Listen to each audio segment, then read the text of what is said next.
Hello, everybody. Welcome to another part of the Anti-Oedipus reading group. We are again going over Savages, Barbarians, and Civilized Men. This is not a continuation of the last one, which I believe we might try to do later.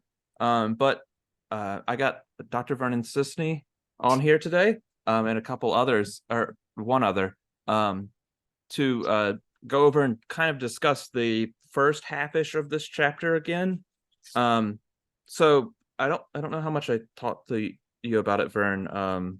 But we read up to the Earth State chapter, or not Mhm. up to. We read through the Earth State chapter and stopped before we went to the capitalist machine parts. Mm.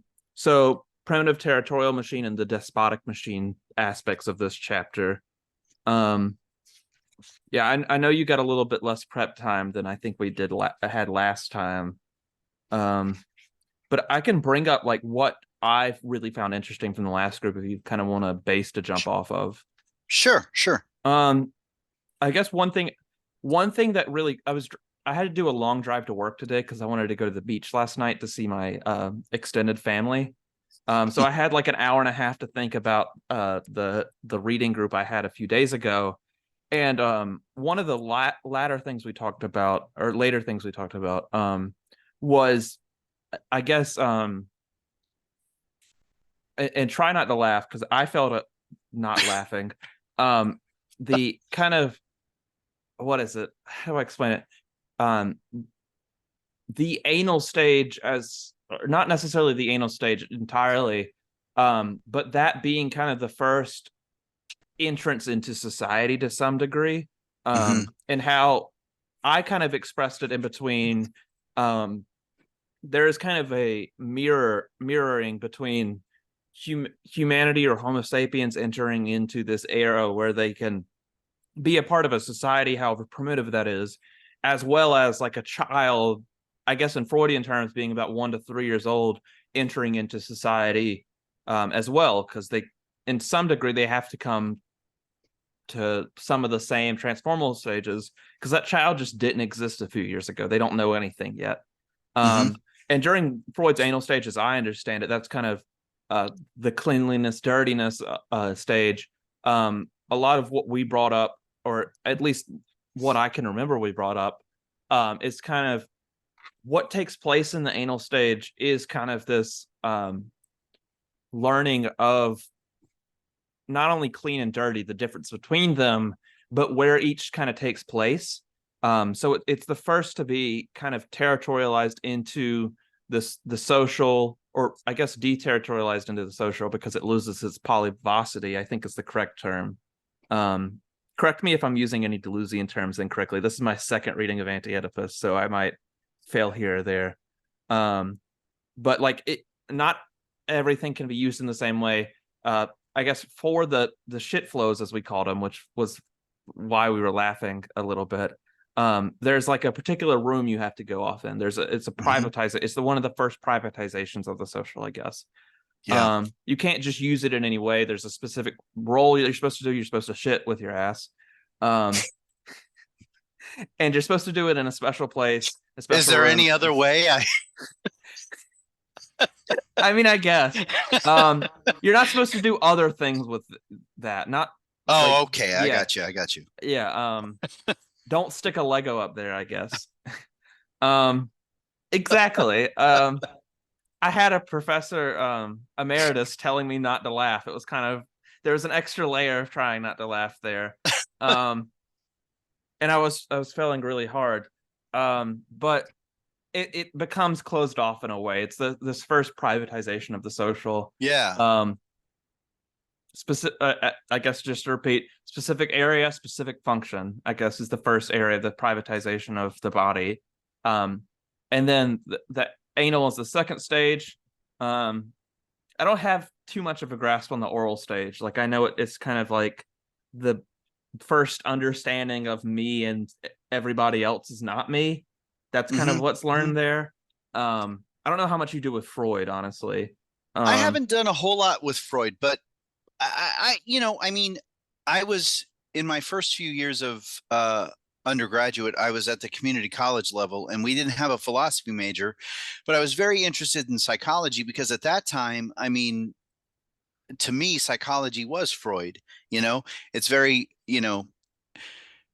it's interesting because like in your high school maturation and so forth, you associate Freud with psychology essentially, but then you get into psychology and you discover that that's not, Freud is kind of the crazy uncle that they don't really acknowledge anymore, but that, without whom there wouldn't be what we call psychology today. And Yeah. also, I mean, there's been a lot of work done, just sort of shoring up exactly how much of our modern sensibilities we are indebted to Freud, right? But nonetheless, psychology as a social science in the effort to distinguish itself as one of the sciences to be taken seriously as a science has distanced itself Yeah. as much as possible from Freud.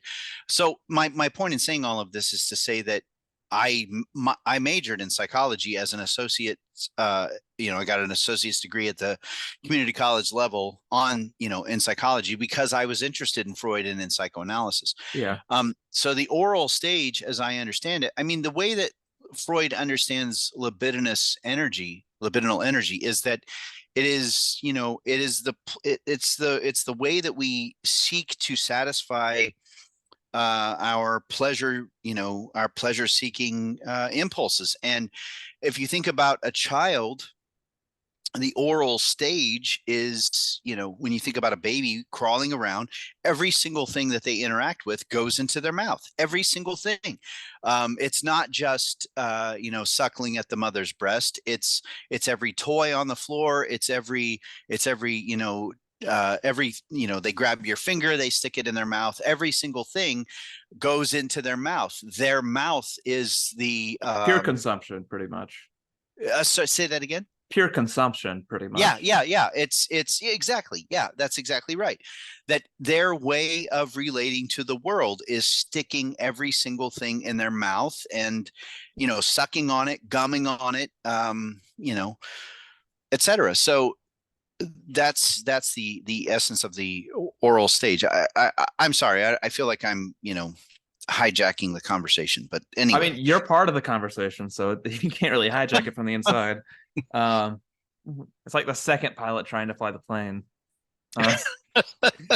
But I guess going on from that, I guess the second point I kind of wanted to get on, or like what clicked for me this morning, was the fact that like once you get that down, that becomes the model for every further privatization of any social function. Yeah. That there's a specific thing that you do with it. You can't do multiple things with this thing. Like the mouth, everything goes into the mouth. That can't be the model for this like privatization of the social aspects. Right.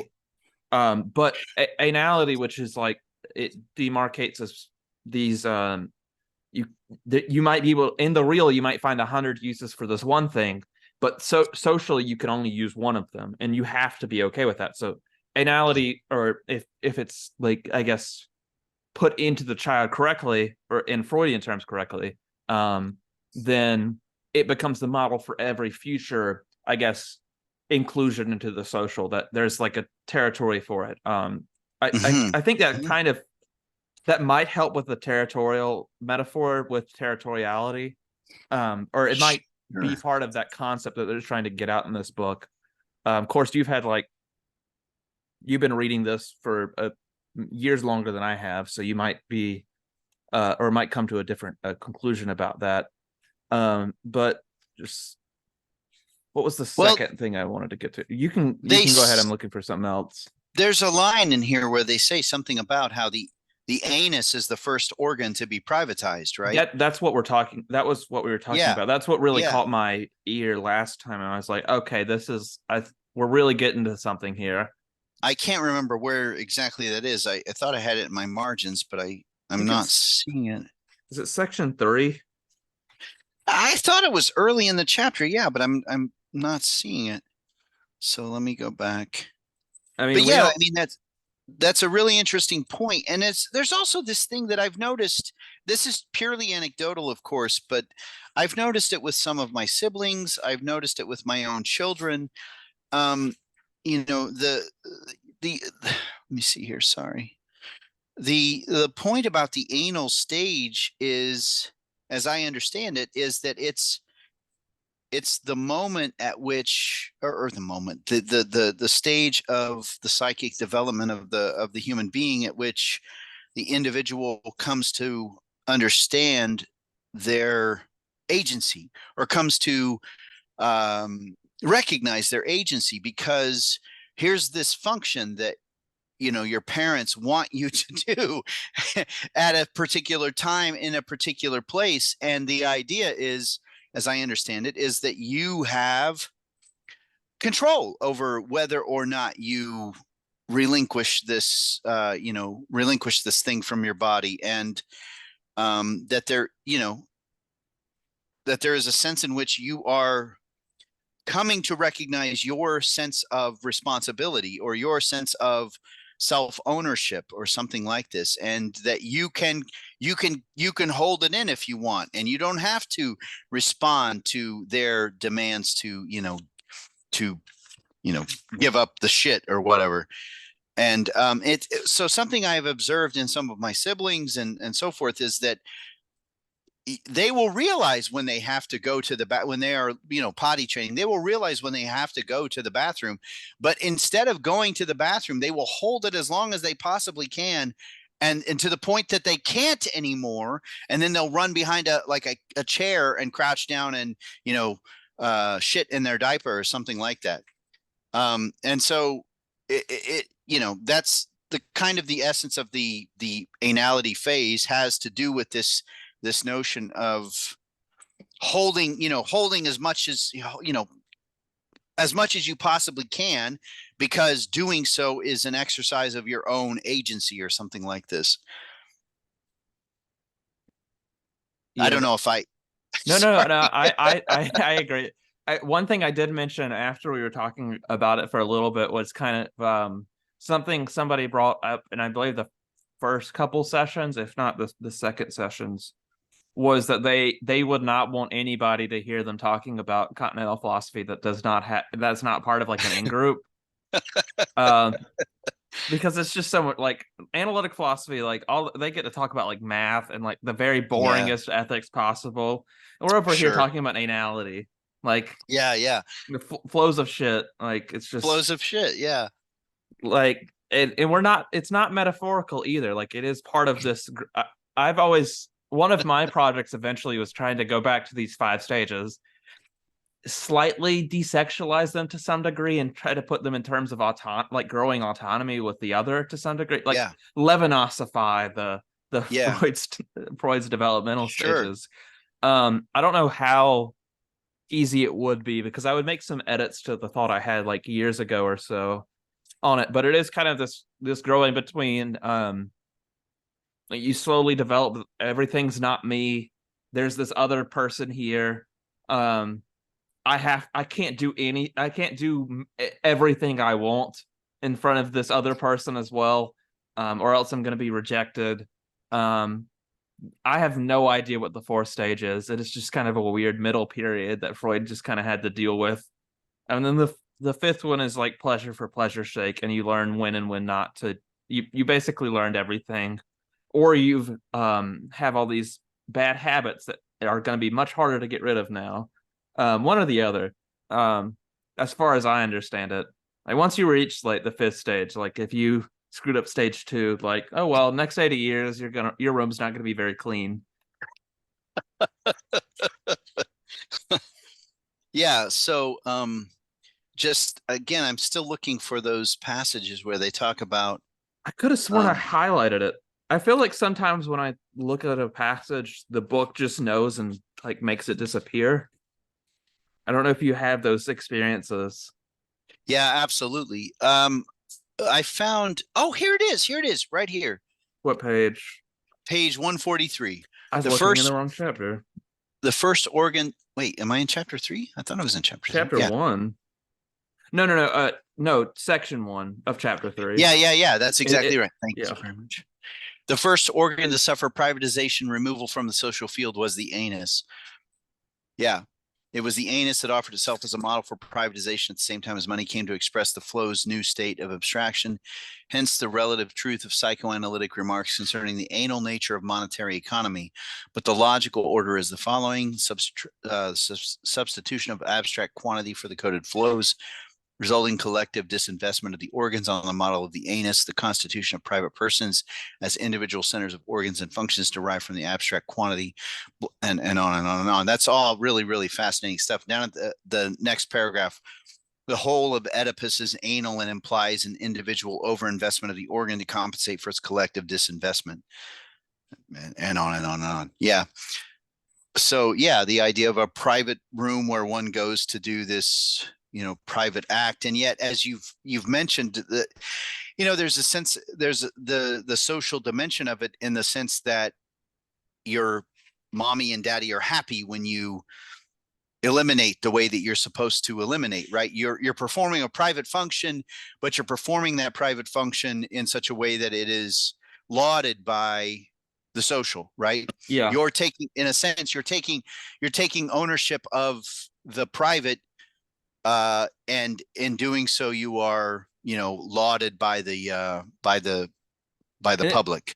I don't think they talk about it, but it kind of seems the next stage is the opposite of that. Like it flips that one once you get to like 3 to 5, because you have to learn to hide the body from the public to some degree. That's my understanding of what is the next stage called. Is it the genital stage? That's what my brain turns to, but I could have thought that was the 5th one. So it's latent's oral. 4. Okay, so then it's oral, anal, genital, latent, or sorry, is it phallic? Maybe it's phallic. I think it might be the phallic stages. Yeah, the phallic stage where you kind of learn it's like, hey, you're not supposed to show that to everybody else on the playground. Exactly. So it becomes this, like, you learn privatization and this social function, and then once you learn it, maybe a year down the line or so, as a child at the very least, I don't think they get to this, but this is just kind of adding it on. You learn that, like, you've learned the privatization, now do it privately. Right. Yeah. And it's at that stage when when children really become curious about and we even call them, right? We call them the private parts. They become really, really curious about the privates, and not just they become curious about the private of everyone, right? The privates of other boys, the privates of girls, right? What's different about your privates versus my privates, right? And they become really curious, and then the social aspect becomes abstract. Like, I guess in my understanding, anality, you learn the territory, you learn the places where these private things happen. Yeah. But during the phallic stage, you learn the concepts that are associated with these private things. Sure. Yeah. You add a level of simulation. It's like, you're not supposed to look at that. You're not supposed to look at that. But that's a boy and that's a girl, and you refer to them by that. You don't try and look in their pants or something, or vice versa. Right. Of course, it is a very weird thing to talk about from the average person's perspective, because it is kind of just looking at it very in depth, to the point where you're just like, it gets a little creepy sometimes to talk about Freud. Sure. Yeah, absolutely. I don't, what do you think of that though? Because, like, one of the things that I tried to impress upon students when I was first talking about Freud, because one of the criticisms, of course, is that Freud sexualizes everything, right? Everything is sex for Freud. And yes, it's not false, but at the same time, Freud doesn't mean that, at least as I read him, he doesn't mean that the baby, by putting things in their mouth, is replicating or imitating or trying to satisfy the same thing that two consenting healthy adults are satisfying when they engage in erotic behavior. So the idea that he sexualizes everything, in a sense, I mean, as I understand it, libidinal energy just means pleasure-seeking energy or something like that. And the baby relates to the world. The baby, in a sense, breaks down her agency without maybe knowing that that's what she's doing, but she breaks down her agency and relates to the outside world by putting things into her mouth. And she derives pleasure from putting things into her mouth. And it's not, it's only because of our sort of overtly Christianized way of thinking about sin and shame and sex and pleasure and things that we look at that and say, oh, well, that's a really dirty way to think about what babies are doing. I don't think it's a dirty, I think the main think... thing, and I believe Freud somewhat shoots himself in the foot because of his turn in towards the 20th century for what he has to accept to not get killed by everybody in bourgeois Austria. Or at least that's the kind of theory that I ascribe to, why Freud changed his sexual, or his theory of the unconscious going into the 20th century. He's obviously, if you actually go in and read Freud, like, there's no way sex means like sex as we talk about it now. But I think one of the main things, and this is one of the few things I believe Zizek fixes in Freud, even though I like Zizek less and less as time goes on, is that, like, Freud into the 20th century, he switches from the unconscious holds these memories all the way from like nearly a newborn onwards. It's just the memories become at this deeper level and affect action more than they can be consciously remembered. And he retains on to some degree, but when he's talking about trauma, he's like, his original conclusion is that all these women in bourgeois Austria are being molested by their fathers. And you would get killed in bourgeois Austria, probably, if you had that conclusion, right. Release a bunch of books and be like, hey, can y'all stop that? Should be illegal, but y'all keep doing it. And I can't claim that Freud has some moral high ground about that. I would just prefer that he did do that. If I could go back in time and be like, hey, Freud, do that, please. I would, but in going into the 20th century, he adds in the stages of sexuality, and they, like, the responses he was talking about earlier that led him to believe that the fathers were doing stuff with their daughters, like, eventually becomes kind of, it becomes, I guess, child sexuality or child desire, if we want to put it in a better way. And I don't know if I ascribe to that claim, because the problem with putting it that way is that desire and want are kind of put in the same function for most people. And what I think Zizek fixed, no matter how much I don't like him anymore, is that in his I think the documentary he does, that film documentary, he kind of, either that or the his lecture on the virtual and the real, he kind of distinguishes between the fantasy and what would be good for the person actually to go through. Because just because you fantasize about something doesn't mean you actually want it to happen in reality. Mm-hmm. You want the layer of fantasy there. You're directly desiring the simulacra, not what it represents. If you actually went through that experience, you would not be having fun at all. And I think you can assume what I'm discussing, because I don't want to say it on YouTube. But it's not a good thing by any means. But sure, I guess one thing, that's probably one of the things I would like to fix it, go back and be like, hey, don't do this, Freud, is that, like, these early stages with the kind of Oedipal. I mean, I guess this is a whole critique of Oedipus. The problem is, I think the desire for the parent is put in too much sexual terms. I think it's more libidinal than anything. It's this, they are your, like, reality principles in a way. Everything you understand about the world up to a couple years is usually through your parents or whatever guardians you have. So Freud goes in and kind of fixes the problem. It's like, oh, desire doesn't just start when you're 18. You actually have it from the second you're born. But I think he, like Deleuze and Guattari would probably say, is he makes a few mistakes along the way and assumes way too much, and then universalizes way too much. I mean, I don't know your thoughts on that. I'm still trying to, I guess it is kind of, I'm trying to figure out what I would throw away from Freud and what we don't, because Sure. Deleuze and Guattari, what is it now? 51 years ago, we're trying to decide the same thing. It's like the Yeah. unconscious is useful, but where do we stop? What is and what isn't useful for Yeah. schizoanalysis?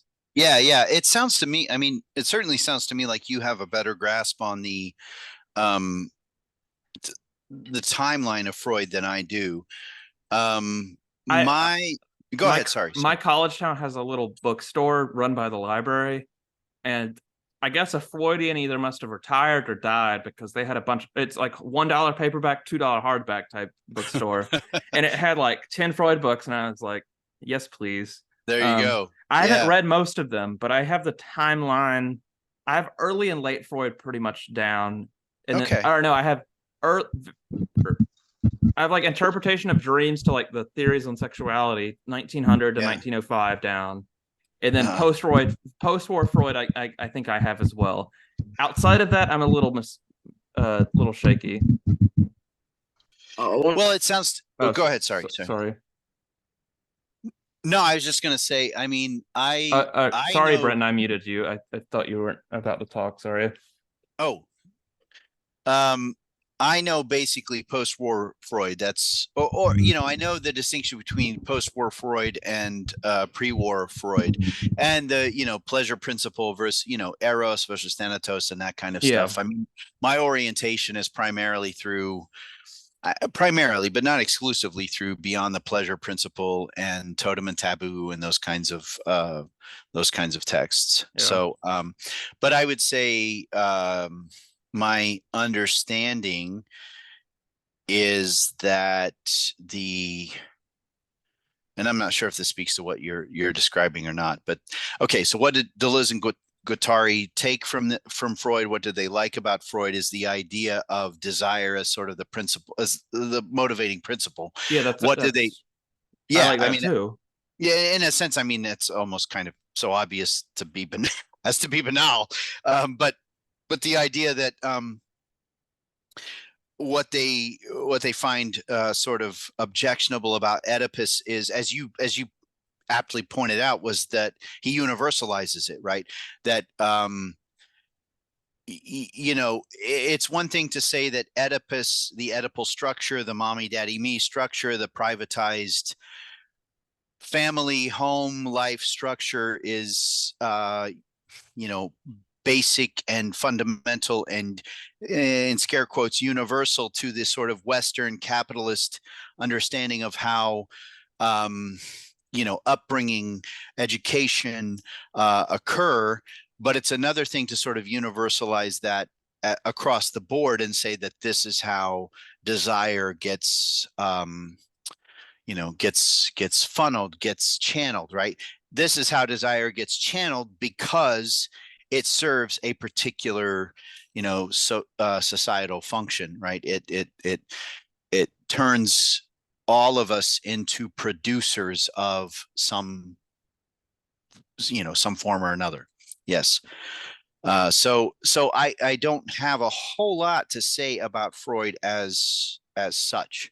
I would say that my understanding is filtered largely through my understanding of Beyond the Pleasure Principle, Totem and Taboo, and some of those texts, and then Deleuze and Guattari. So, and the idea of what is it they say in the first chapter of Anti-Oedipus? Is it the unconscious as a theater versus the unconscious as a factory, or something like that? Yeah. Yeah, which I like that the unconscious manufactures desires, manufactures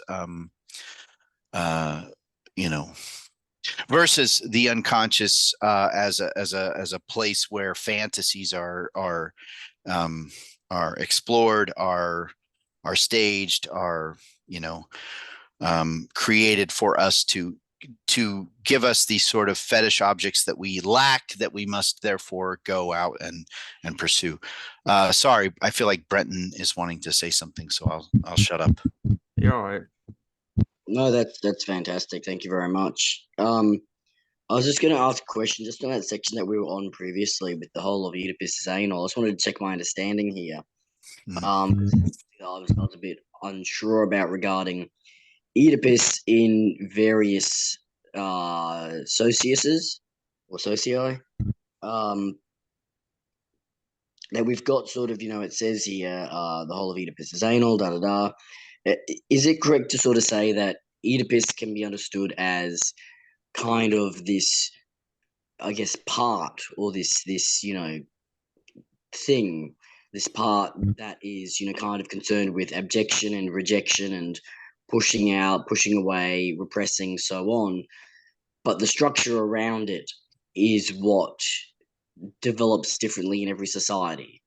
That in the primitive territorial, it's going to be built out essentially out of the earth itself. In the despotic, essentially the structure on top of that abjection device becomes the body of the despot. And then in capitalism, that's where we get this triangulation of daddy, mummy, me. Is that a fair way to kind of understand that, or am I a million miles away? I would say you're close, but I think that the main thing is that it's not universalized here either. I don't think. I think they come to some conclusion that to a degree it is Europeanized. It's like a European creation to some degree, if not slightly, but it's like Asia that they were in contact with, maybe North Africa or something like that.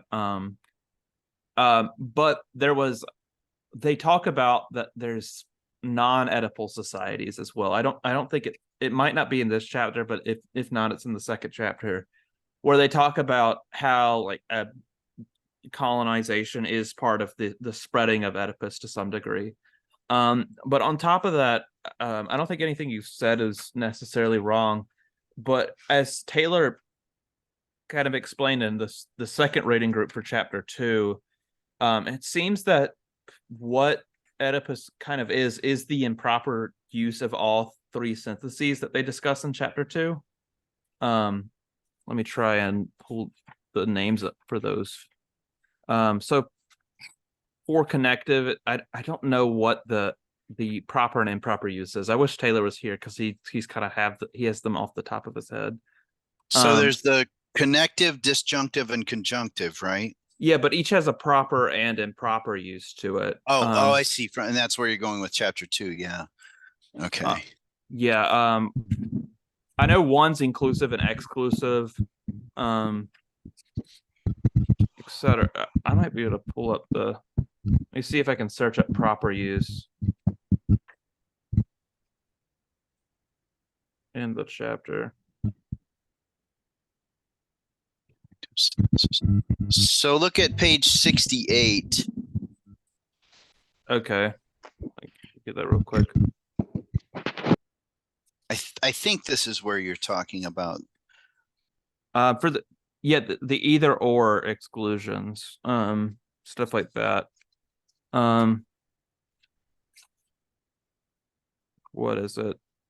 So on 68, given the syntheses of the unconscious, the practical problem is that of their use, legitimate or not, the practical problem is that of their use, legitimate or not, and of the conditions that define a use of synthesis as legitimate or not. Take the example of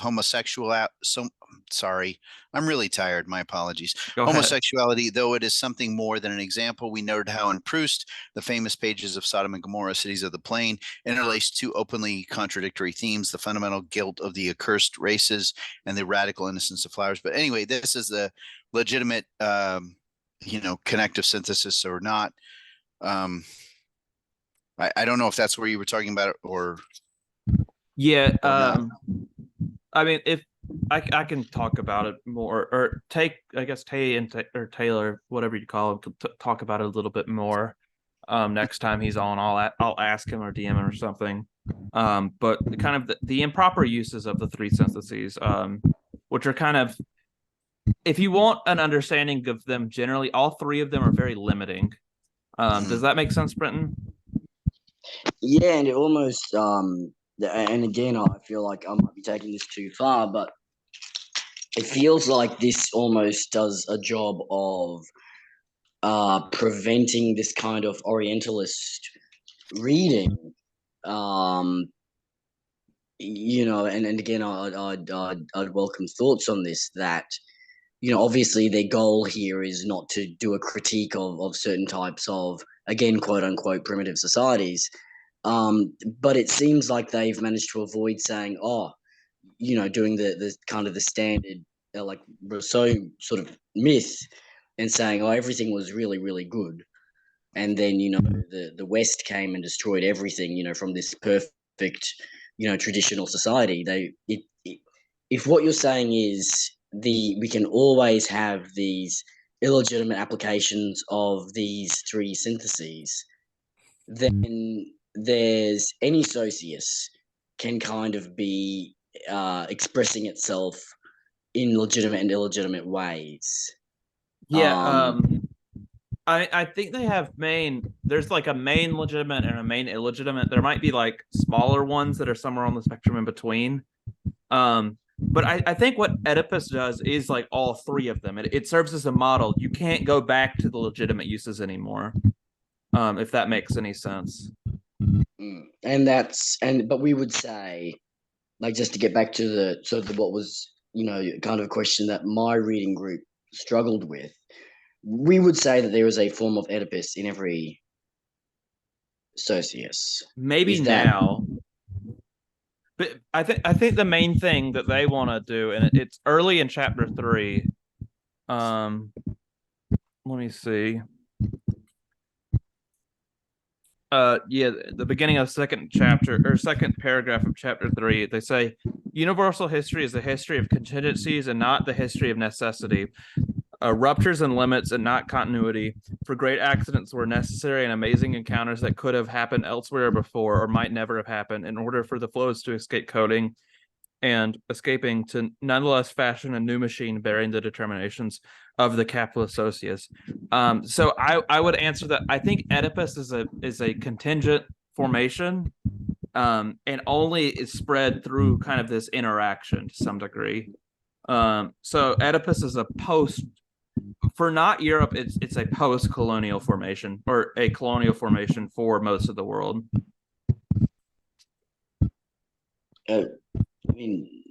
Like, Vernon, do you mind if I ask you the same question? Like, do you think that there is at least the functioning parts that can attach to an Oedipal structure? Are they essentially turned on in every socius, or is it only really in capitalism that we get this completed arrangement? It certainly seems to me like the Oedipal aspect has to do with the mommy daddy me structure, the privatization aspect, and it seems to me that they want to tie that specifically to capitalism, or maybe not exclusively, but largely to capitalism. But the functions of legitimate and illegitimate uses of the syntheses and so forth, I don't know. It would seem like that aspect of let's think this through a little bit. So connective synthesis of production, the disjunctive synthesis of recording, and the conjunctive synthesis of consumption, right? It would seem like, because they don't want to say that like everything was great, everything was perfect until capitalism came along, right? So it would seem like there would still be illegitimate uses of the syntheses and illegitimate, let's say, channelings of the syntheses in, more so-called primitive societies. But the Oedipal structure itself, in terms of the mommy, daddy, me, seems to me to be, for them to be tied pretty closely to capitalism. But I don't know. Brenton, did you want to say more about, are you saying you see that functioning in some of the primitive structures as well? Yeah, so I think that and I feel like I've got enough that's been helpful, because I can kind of see where I've got an understanding that's textual and where I'm kind of maybe going a little bit, not necessarily past the text, but certainly past what we could say is explicitly textual. That Yeah, my suspicion here is you can kind of say that there's like a tap or something. There's that anal impulse that has the capacity to be um, built into a structure of abjection, and that is an essential part of the Oedipus complex under capitalism. But I think I what I'm getting sort of in this here is that you could also argue that tap or that abjection machine is able to be built into other um, syllogistic structures of rejection and oppression or repression in other societies where we wouldn't necessarily think of it as Oedipus per se, where it's just a functioning part of that particular socius. That's, I guess, my suspicion. That's where I'd sort of take this to make sense of it for myself. Yeah, I think that sounds right to me.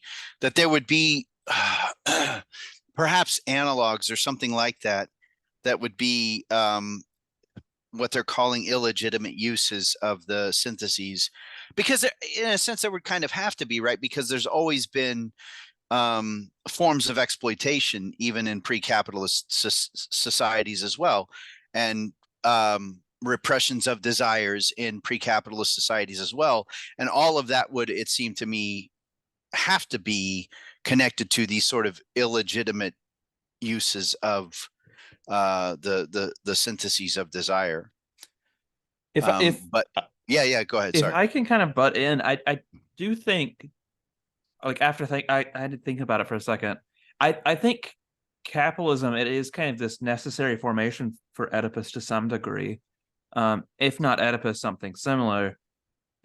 Because I think this is a good bridge to the despotic machines chapters, which I kind of wanted to spend a slightly more time on because I didn't even get to talk about them last time. Was beforehand, societal, I guess, pressures are always on the outside for some way or somehow. For the primitive territorial machine, it's the the theater of cruelty.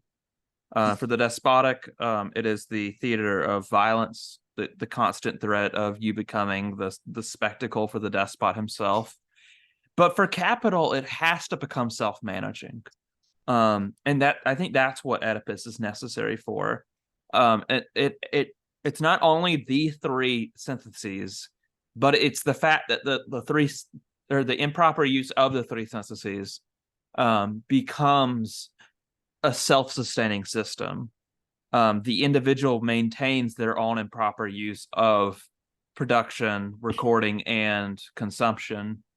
And that's kind of what is necessary for what they discuss in, I guess, chapter 1 to some degree, why the masses desire their own repression, is because there's this formation to kind of individualize them, and to make them kind of want their own repression. That's kind of what Oedipus is, I think, in the end with this book. So the problem, I think, with universalizing it is, I think the setup might be found in a lot of societies, but it's not done yet. In a way, it needs these other formations to come in to complete what Oedipus would become, where people don't regulate themselves out of fear of either staying in their group, like you might in a primitive territorial machine, or getting torn into your forelimbs ripped from your body by horses, as you might in the despotic machine. But people regulate under the capitalist machine with Oedipus because they start wanting to self-regulate. It becomes a desire to self-regulate. I'm sorry if I've kind of stepped away from a crest in Britain, but I hope that kind of that thought is helpful. Yeah, it's good letting me sort of interject a little bit. Well, it's interesting because if you think about, I mean, in the West, we think about the raising of children, the rearing of children as a private function, right? That it's a parental structure of some kind or another, even if it might be a single mother or a single father, or maybe two mothers or two fathers or something like this. that the idea of how one raises one's child is, completely up to the parents within within a certain degree of reason. And even that has been, an evolving question over the last century. In particular, 100 years ago, if a parent thought that their child, in order to be reared in the right way, needed a good beating every now and again, well, that's the sort of thing that, the societal structure is going to take a hands-off approach to, right? They're not going to intervene if the parent is beating the child every so often because the child needs a good ass whooping every so often or something like that.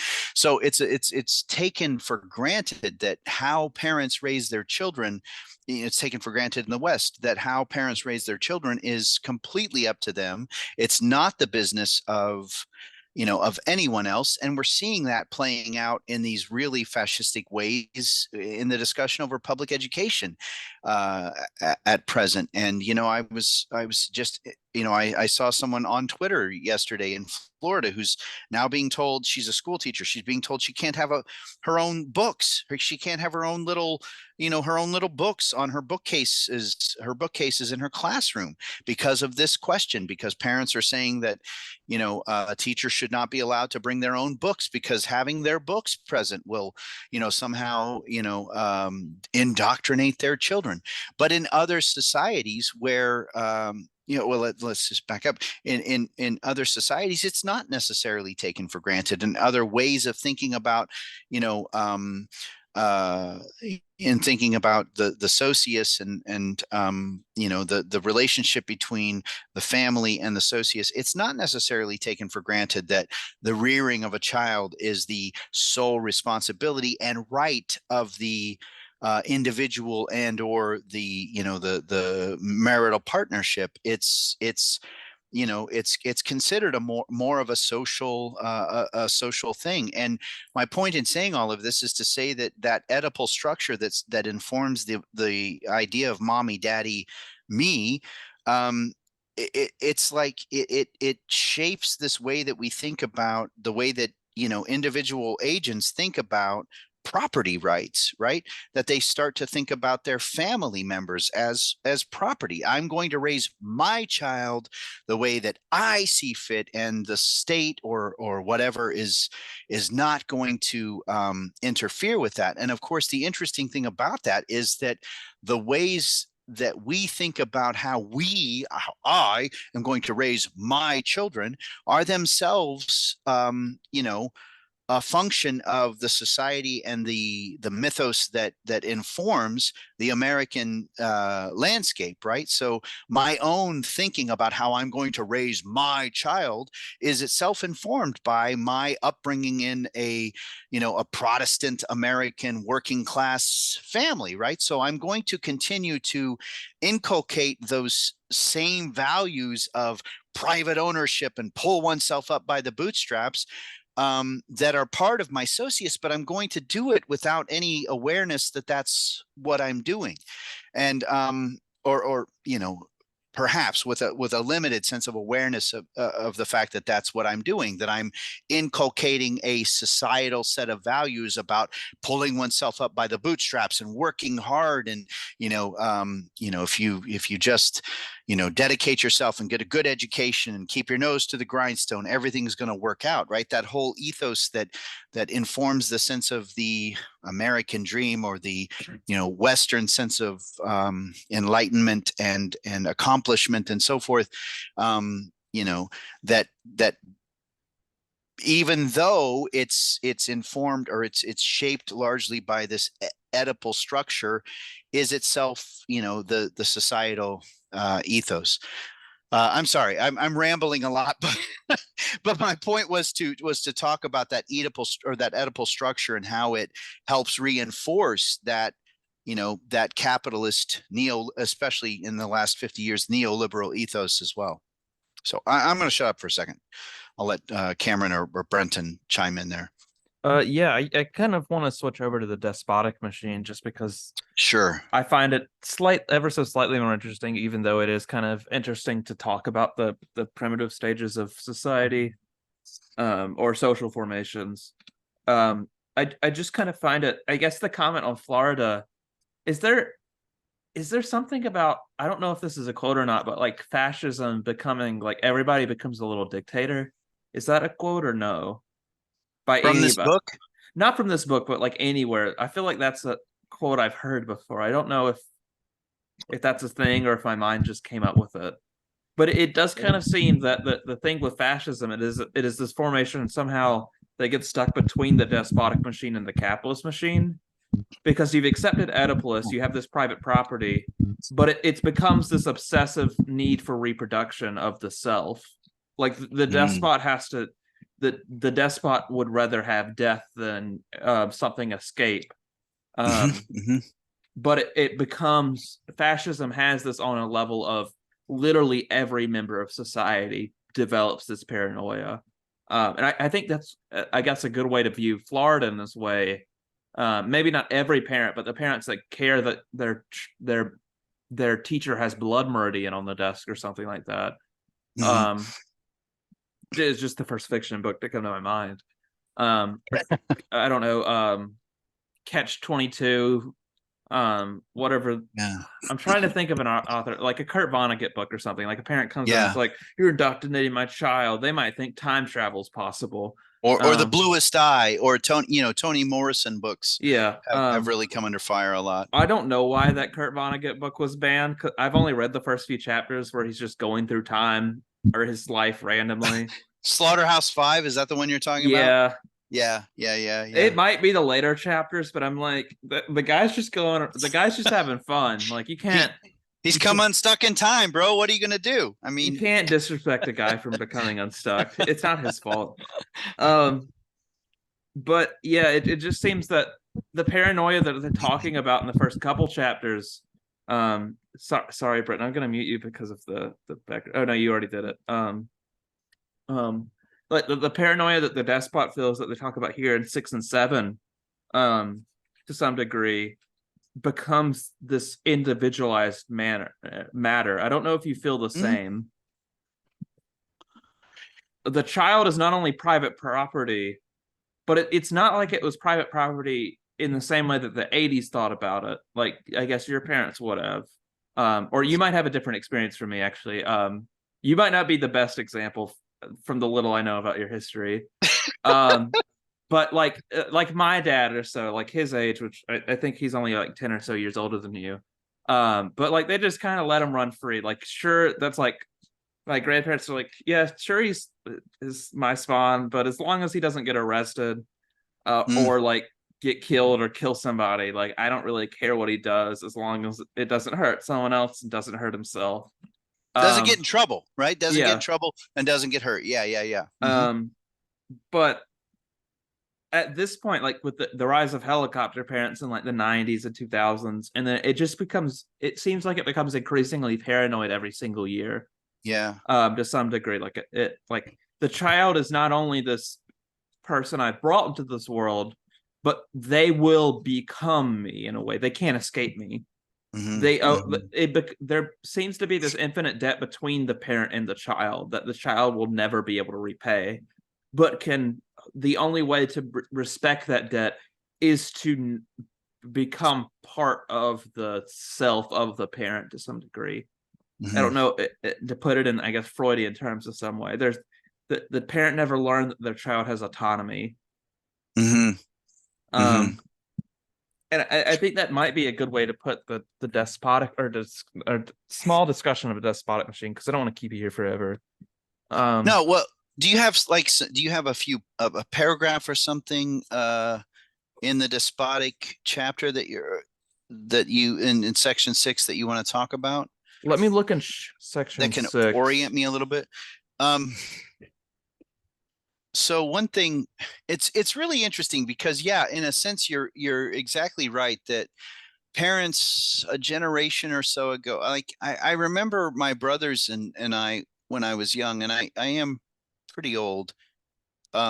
but we would like disappear for a Saturday, and we would just go out into the woods, and it was just like, we're going to go, spend the day in the woods. And it wasn't our woods. I didn't have an understanding of private property at the time. I don't know whose fucking property it was. So, we would disappear into the woods, and that was okay. And we would come back in the evening. This is usually during the winter time, so it'd start to get dark around 5 or so, 5 p.m. And we would disappear around 9 in the morning, and we would take a picnic. We'd take a sack lunch and take our BB guns, and we would, drink our sodas and shoot our cans out in the middle of these woods. I don't know. And the idea of letting my kids just disappear into the woods for a day is something that, like, I don't think my wife or I, either one, would feel super comfortable with. And yet there is this weird sort of thing where, if you think about, like, a few generations ago, a father, for instance, who might have started a small business, it was just kind of expected that, I think, and maybe I'm falsifying things, but it was just kind of expected that your children were going to take over the business when you were ready to hand it off. Whereas I don't know, maybe it seems to me like today that's a little different. Like, the idea that it's just expected that your children will take over a business or take over your way of life or whatever, is seems a little bit more foreign to parents today. And yet there is this increased sense of surveillance that parents have over their children, watching them on social media, using their phones to track where they are and things like this. And yet at the same time, there is a sense in which it seems like, and maybe I'm completely wrong, but the idea that the child will pursue a life course or a career, or take over whatever I have started. It seems to me that maybe has diminished a little bit. So it's an interesting, I'm not sure what to think about that particular development. Yeah, I think go ahead. it might Sorry. have become less material. I think that's the phenomenon I try to describe in Florida. Like, it's not, you will learn to, like, run the store, and then once you start running it, you can do what you want with it. It becomes, you need to, like, at a categorical level, you need to understand the world in the same way I do. Oh, interesting. Okay, yeah, and that's then interesting. on the other end, like, my girlfriend's parents are like this. They're like, oh, we didn't like the jobs we got, even though we got, like, graduate level degrees. So you do whatever you want. Like, don't go in the woods, but you can do whatever job you want. Yeah, exactly. Yeah, that's right. I think my generation was much more controlling of, like, the everyday leisurely activities of our children than my parents were. Like, the shit that I did when I was a kid, I can't imagine, like, just being, like, okay with my child, doing the, and you My described it dad very. probably feels the same way. It's like, Yeah, it's very, like, I remember, like, you described it very well. It's like, I would just be home before the street lights are on, or this kind of thing, and I would be gone. My mom wouldn't know where I was. I might be at the park, I might be at this friend's house, I might be just running the streets. She wouldn't know. And as long as I was home by a certain time, it didn't matter, right? Whereas with my kids, that was never even, that would never have even occurred to me that was a way that you might, let your kids be, right? But at the same time, it's shifted, and it's shifted in the sense that, I think that my parents' generation would have been more controlling about the area of life or the area of productivity or work or whatever that one went into. Than we would be more like, yeah, pursue your dreams, be yourself, fulfill yourself, live your authentic life or whatever. But in a certain sense, this idea that, you will see the world the same way that I do, is probably more pronounced. It's interesting. I'm not sure what to make of that shift. But it is an interesting shift. In certain ways, we can think about tightening or restricting of the agency of the child. But at the same time, there are other ways in which maybe it's loosened, but maybe that loosening is actually deceptive. I don't know. It's a very interesting point. I'm sorry. Just, look, I will ramble a lot. So anytime you want to jump in and tell me to shut You're up, good. I please was do so. looking for some quotes. So I got three. One at the beginning of chapter 6, at the end of the first paragraph. Okay. Let me find the rest. One might be at the end of chapter 6. Let me make sure. Yeah. So 193, 199, and then 213, I think, are the three quotes I wanted to bring up. For the people on YouTube, Penguin Classic Edition of Anti-Oedipus. This won't work for the Minnesota Press unless I'm extremely lucky. So the first one at the end of the first paragraph of chapter 6 is, whenever a despot and his army pass, doctors, priests, scribes, and officials are part of the procession. It might be said that the ancient complementary has shifted to a form of a new socius, no longer the bush paranoiac and the encampment or village perverts, but the desert paranoiac and the town perverts. And I thought that this was an interesting thing. I guess an interesting shift, because I mean, I'm not exactly sure what being attached to the body of the earth versus being attached to the body of the despot means, really, because it is kind of like studying history. The despotic machine societies is about as back far as we normally go when actually discussing history in a classroom setting, because it usually isn't recorded before that. We kind of have to put a little bit of guesswork in there. Yeah. But it's kind of interesting, like, for these societies, any interaction in society passes through something that is attached to the despot, I think, is the what this quote really means. Like, if you want to fight anymore, you can't. It's not just you and your buddies defending the village. It's you and your buddies joining this institution that is controlled by an upper level despot to some degree.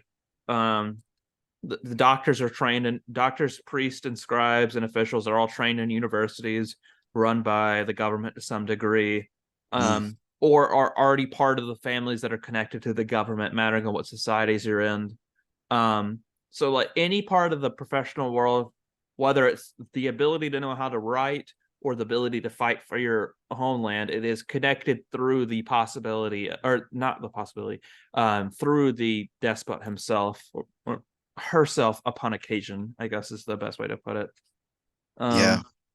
I don't know if do you have anything on that before I go to these next two? Sure. So can you say that line again that you said it a few minutes ago about being, I can't remember. I know it's from D&G. I just can't remember exactly how they phrase it. It's something about being connected to the earth versus being connected to the body of the despot. Do you remember that line that you said? It's just the body of the despot versus the body of the earth. I think that's the different thing. The primitive territorial machine is founded upon the body of the earth. Founded upon, yes. Founded upon the body of the earth. So as I understand it, the primitive territorial machine versus so the primitive territorial machine, if we want to call it that, the political structure itself is intimately tied to the signs of nature, right? The precipitation, the soil, the productivity of the earth, the agricultural yields, and so forth. It's all, any political structure, the shaman, the priests, the whatever, have to do with relating the body of the socius to the body of the earth. That's how I understand it, in the sense that it's directed to nature towards than anything exactly. human. Exactly. That's exactly right. And so it's not, you're not pleasing me. You're not, I'm not saying this stuff to try to, solicit some kind of reactions from you that are going to benefit me somehow, because the political framework itself is all scaffolded by our relationship to nature. Because let's face it, that's where the rubber meets the road. If we don't have if the floods wipe out our village, we're fucked. If we don't have enough precipitation to Grow produce the food. olives. Yeah. Yeah, to produce the food that we need, we're fucked. And so it's not about me. It's about what my job is to help act as a liaison between the socius and the territory, between the socius and the terra, right? Whereas once we get to the body of the despot, now we're talking about a political structure that is in a sense super terrestrial, right? We're not just talking about um, the relationship of the socius to the earth. We're talking about the relationship of the socius to the concept of justice or the concept of the good or something like that. And that gets solidified in the body of the despot, who is, I go ahead. Sorry. Please, anytime, jump in. I feel like there is kind of a, I forget if it's Nietzsche or Lacan, but maybe it's Deleuze's book on Nietzsche, actually, where he talks about the need for like these masks and these transitory moments. Like you would never allow something into your home or society that you don't already accept, but there's these things that you don't accept that come in via these masks. Like I don't know if it's every society, but it does kind of seem the despot, beyond this incest allegory that they talk about in, I believe, chapter 7, the despot comes in through by pretending itself as a force of nature. Whether that be the pharaohs seeing themselves as this representation of a, like, I don't know if it's a half god or a god embodied. In Europe, you have the divine right of kings. Sure. I mean, I don't know how far that goes. I don't know if the Aztecs could be said to completely fit into this as well, because I know when Bataille discusses their rituals of sacrifice, it's to please the sun god who sacrificed himself to become the sun. So that might be slightly more primitive, even though they probably did have these despotic figures. It might be that they talk about the primitive territorial machine isn't completely lost in the despotic machine. It's just kind of retooled for this social function. Yeah. That seems right. I mean, that seems right. I mean, the earliest, the earliest, as I understand it, forms of the despot, as you said, all treated themselves or cast themselves in the role of a sort of divine emissary on earth, right? Yeah, China has the what is it, the divine mandate of heaven or something like that? Yeah, sure. Yeah, exactly. The mandate of heaven, that's right. And the Egyptians had, the pharaoh was what we would call in Greek a sort of demigod, like a half god, half human kind of figure.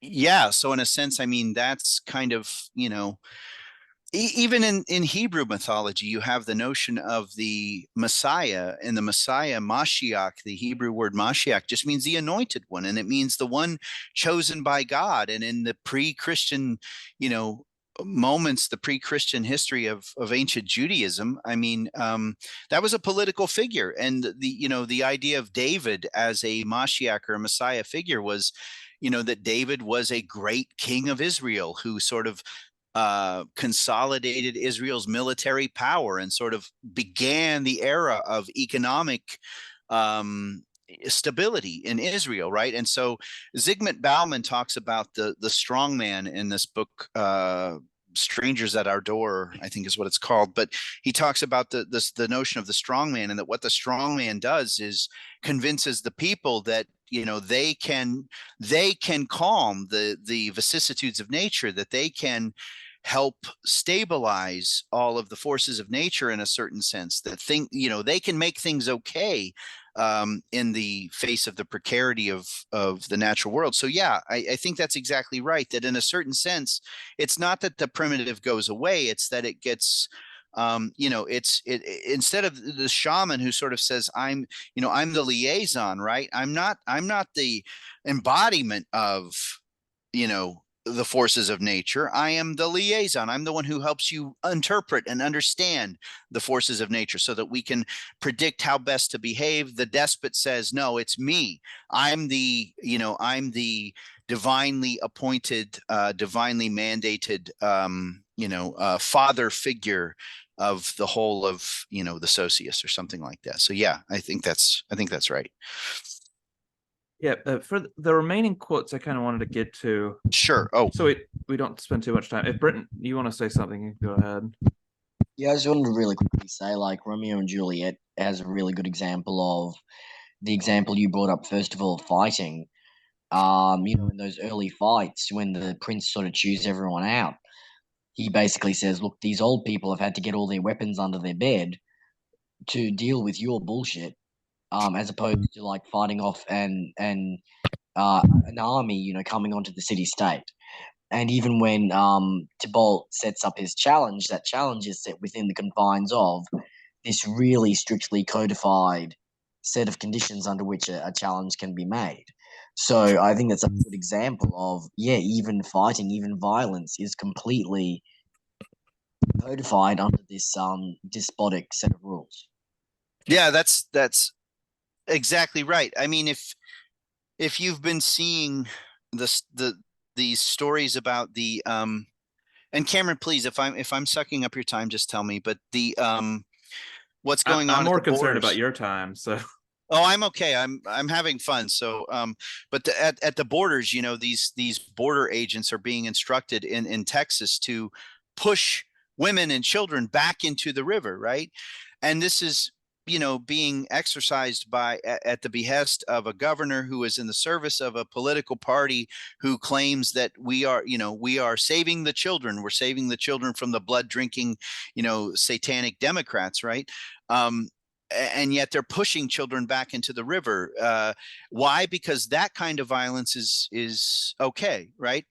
If I were to take a child, you know, from, you know, my neighbor's house, this is not a threat, by the way, but if I were to take one of my neighbor's children and throw them in the river, we would say I was a monster, right?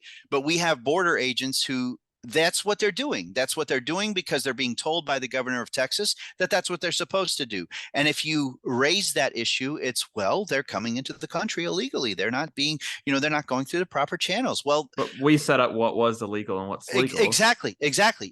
And so, this goes to Brenton's point that, you know, certain forms of violence, if you know, if 19 you know, Middle Eastern people hijack planes and fly them into two buildings, killing 3,000 people. This is a horrible, horrible act of violence. It's unforgivable. It's you know, it's incomprehensible. But if we then, on the basis of those 3,000 lives, which, by the way, you know, yes, it's a horrible tragedy. But if we launch a war that kills 1 million people, 1 million civilians, well, that's okay, right? Because that kind of violence is woven into our national mythos as okay. We're getting justice for these 3,000 American lives that were lost, and so our you know, our sense of how justice is weighed is filtered through the, you know, the understanding of the despot. In this sense, I mean, the despot is more is less immediately bodily, but nonetheless, you know, it's a despotic kind of image of American power.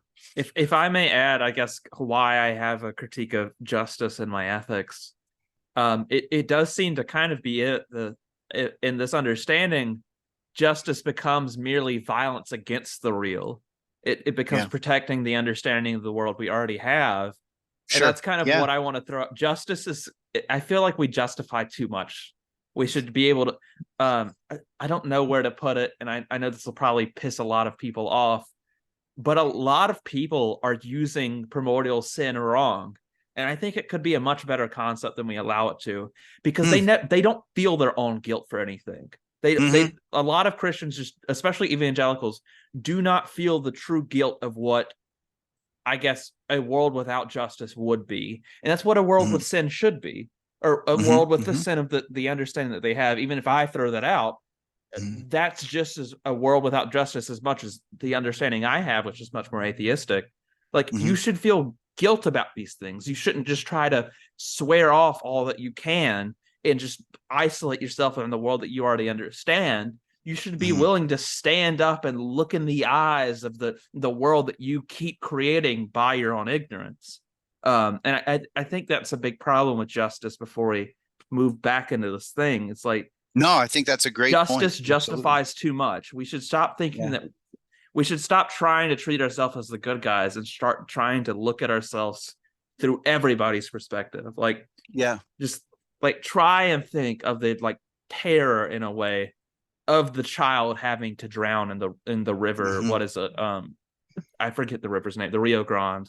Rio Grande, Put yourself through that mental turmoil and try and get on the other side and be like, oh, I voted, or the Texas Republicans, I guess, you voted for that guy that caused those children to, I guess, drown. Some of you maybe more hesitantly than others, but I mean, I know this is a reading group, but like, sure, that's the end goal of these, or that's the end result of these policies, if not the end goal. No, that's exactly right. Just I think ethics needs to drive straight into the real. Stop trying to do symbolic shit.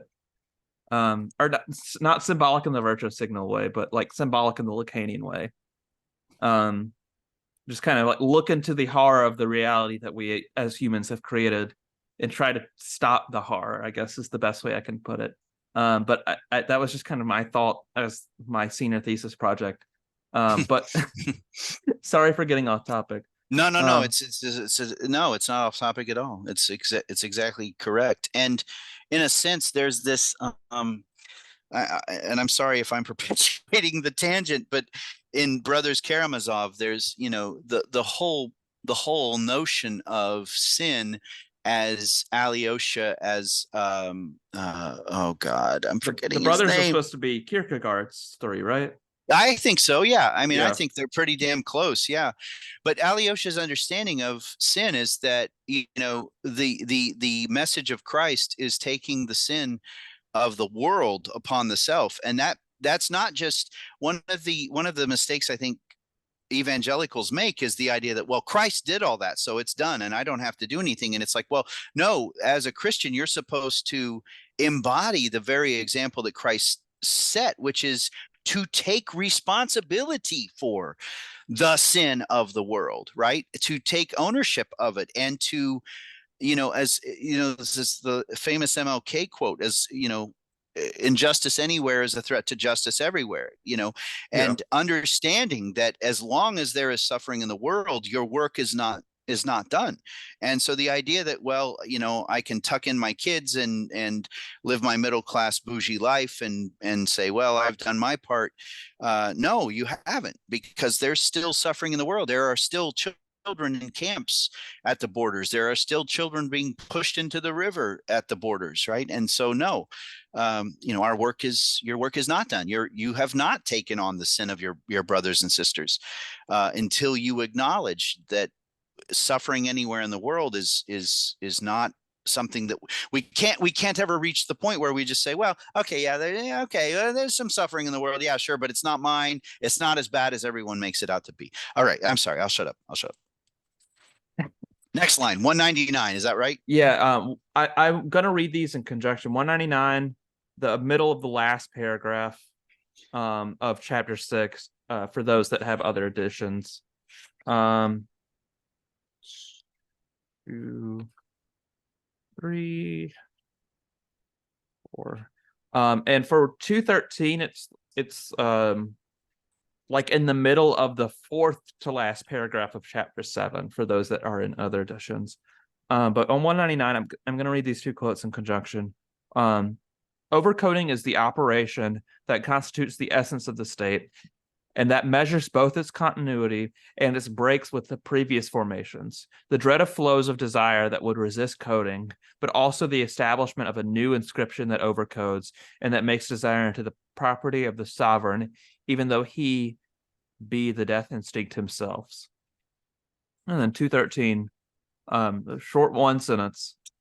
Better not a sole survivor than for a single organ to flow outside this apparatus or slip away from the body of the despot. I think those are two good quotes that could go into synthesis here together. Does anybody have any? Do either of y'all have any thoughts on those two together? Overcoding is one I can't really grasp my head around exactly. I guess my question for you, Vernon, is if my understanding is correct, to say if I need to change it or if I got it. Overcoding is kind of this paranoid act of making sure every aspect of daily life, every part of desire, becomes, I guess, tied to some social convention or social code that is decided by something above the individual, particularly the despot. But I don't know if that's exactly correct, but that's kind of what I've translated overcoding as. That's a great question. So, I mean, I think about coding, recoding, decoding. Yeah, so let's look at that line again. Overcoding is the operation. Let's just look at this together. All right. All the coded flows of the primitive machine are now forced into a bottleneck where the despotic machine overcodes them. Overcoding is the operation that constitutes the essence of the state and that measures both its continuity and its break with the previous formations. The dread of flows of desire that would resist coding, but also the establishment of a new inscription that overcodes and that makes desire into the property of the sovereign, even though, or maybe even if, he would be the death instinct itself. The castes are inseparable from this overcoding and imply the existence of dominant classes, blah, blah, blah, that do not manifest themselves as classes that emerge, say apparatus. Okay. So, so you've got the language of codes and axioms, right? And codes, let's say axioms. The axioms are the basic systematic operating principles of capital, as I understand it, which the way that they characterize it, and this is one of the things that sometimes irritates some leftists, right? That for them, the axioms of capital have to do with the decoding of the flows of desire. And so, strictly speaking, if you pushed the axioms of capital to the limits, right, the decoding of the flows of desire would be this sort of maximization of deterritorialization, right? Some people hear that, I think, and they think, oh, well, then they're anarcho-capitalists or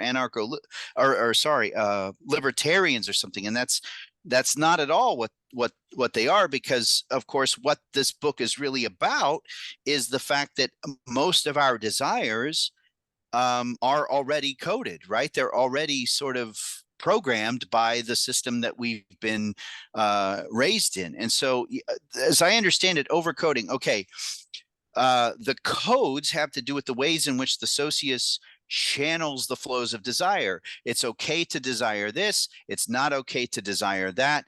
And they have to do with, writing the codes into a child as they're being brought up, have to do with making them into, good fits for the socius when they reach maturation. So you've got the primitive territorial machine and the codes that structure the ways in which human beings are supposed to desire and not supposed to desire within the primitive territorial machine. As I understand this notion of overcoding, it has to do with, in a sense, sort of rewriting those codes as we transfer from the as humanity, let's say, or the West transfers from the sort of primitive territorial machine to the despotic state machine. It has to do with, it's interesting because you have to be very careful because you have to find crafty ways to rechannel those flows of desire, right? Because you can't just like completely throw everything out. You have to find a way to get the flows of desire as they're already running to sort of channel them in as inconspicuous a way as you possibly can to conform to the new socius. So just as an example, I'm thinking of Nietzsche in the second essay of the genealogy, where he talks about the cruelty impulse. And this is something here, sorry. The cruelty impulse that Nietzsche describes in, I'm sorry, Brenton, I'm looking at your quote or your passage. The whole interaction is within the confines of the existing. The thumb thing. Can you remind me of the thumb thing? I'm so sorry. Doth thy bite thy thumb at eye, or whatever it is in the Shakespeare? Is that what you're referencing? Yeah, that reference to biting thumbs and yeah, that's what's going on is even though they know they're being a bit naughty and breaking the rules, they're still only going to do so within the sort of the rigid system of rules that the despot has handed down. But I'm so sorry that wasn't intended to interrupt. No, it's perfect. It's perfect because it's okay. So Nietzsche talks about how in a sort of primitive, he doesn't use the same terminology, of course, but he says in a sort of primitive system, you've got individual debtors, individual creditors, and if I lend you something, or if I finance something, or whatever, and you are not able to reimburse me in the appropriate timeline or whatever, I take it out on you, right? I get satisfaction by putting you in the town square and executing cruelty on you, or having someone execute cruelty on you. And that exercise of power, that discharge of power, is a source of pleasure. Watching you suffer is a source of pleasure. And so then Nietzsche talks about how it's that exercise of cruelty that Nietzsche says is kind of at the basis of the sort of it's one of the primitive human impulses that gets channeled by the state. So you think about the ways in which, once the despotic state comes along, well, the despotic state, in order to sort of institute a system of order, they can't just have everybody running around discharging their cruelty impulses willy-nilly, right?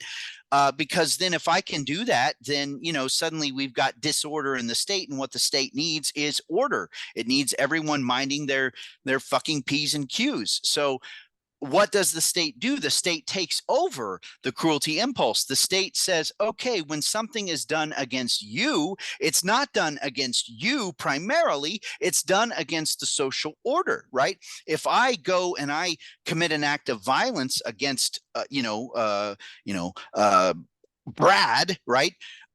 It's not primarily against Brad that I'm, committing this travesty. It's against the social order, because now everyone is really freaking out that, oh, well, if Vern can go and do this to Brad, then that means anybody can come and do it to me. So the social order then takes over the cruelty impulse and says, okay, we're going to take it out of your hands. We're going to take it out of Brad's family's hands, and we're going to take care of it, right? So that's a rechanneling of the flows of desire. And to your point, Brenton, about the thumb and the ways in which we, I'll thumb at you, right? And yes, we're acting out, but we're acting out in a way that conforms with with the societally accepted understanding of how one is supposed to act out. And you can also think about this in the Roman imperial times as what's going on in the Colosseum, right? I can't go and beat the fuck out of somebody, for the sake of shits and giggles, but I can go to the Colosseum and I can eat popcorn or whatever, they ate, and have some wine, and I can watch someone else get the fuck beat out of them, right? I can watch a slave get the fuck beat out of them, or someone who, broke some kind of law. I can watch them get the fuck beat out of them.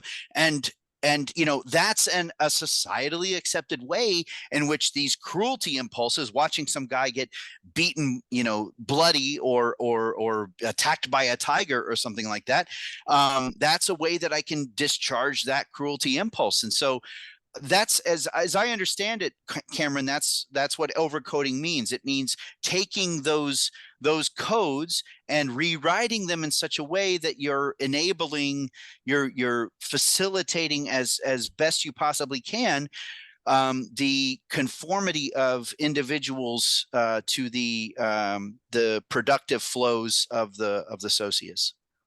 Yeah, I think one thing I wanted to add with what you were saying is I think Babylon continues to be an interesting example because one thing that's not, I don't know if it's brought up in the book or not, but is it the Harababi? How is it pronounced? One of the first laws to ever be put in the public's eye. I'm not sure. From Babylon? Yeah. Starts with an H. Yep, you're correct. Hammurabi. Hammurabi, yes. But okay. the thing is that I kind of wanted to mention is that the reason it can become this societal thing is it's not only an offense against Brad that you like, if you, I don't know, burn part of his house down or something. It's the fact that in the town square where you regularly walk to in this figurative world has the law that says you can't burn down other people's houses on it, Right. Or whatever else is on there. So you doing that act of violence against Brad is not merely just the act of violence against Brad. It becomes the fact that you're disobeying the authority that you recognized by staying where you were at. You stayed in Babylon, you saw the code, and yet you still did the crime for some reason. So it becomes much more, the state can intervene because the person was given the possibility of not doing that, I guess is the best way to understand that. Or understanding why they shouldn't do that, for the state reasons, I guess, at least. Well, and I like to point out to students when I'm teaching the second essay of Nietzsche, of the genealogy, that still to this day, again, if you want to talk about the ways in which these old systems don't go away, they just get sort of recodified, overcoded, whatever. Even the word codified, right, means made into code.